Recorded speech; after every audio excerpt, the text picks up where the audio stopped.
Bonjour et bienvenue au JT du siècle, en ce mardi 16 mars. Pour comprendre l'évolution de la crise, il faut avoir bien présente à l'esprit la situation politique de l'Allemagne. L'Assemblée constituante élue en janvier 1919 a achevé sa tâche. Le gouvernement de coalition socialiste majoritaire, catholique et démocrate, est arrivé à l'extrême limite du discrédit.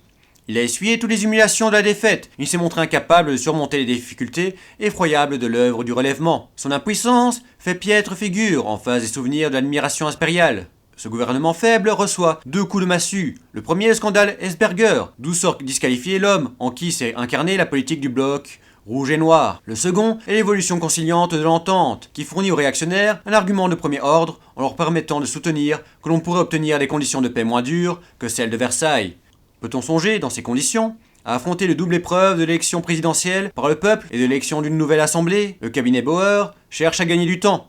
Il prépare les esprits à une révision de la Constitution et enlèverait au peuple le choix du chef de l'État pour le confier au Reichstag. Et il renvoie au mois de novembre les élections, qui devaient avoir lieu au mois de mai. C'est cette mesure qui a déclenché le coup d'État du 12 mars. L'armée est entrée en scène pour protester contre la manœuvre des gauches, et le premier acte du dictateur Kapp a été de dissoudre la Constituante. Pourtant, les milieux réactionnaires condamnent le coup d'État.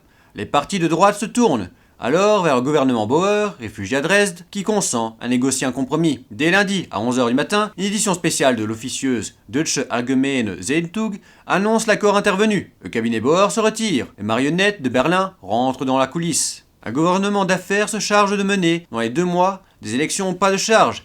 C'est le cas de le dire. Le président de la République sera désigné par le peuple et la loi sur les conseils d'exploitation sera remaniée.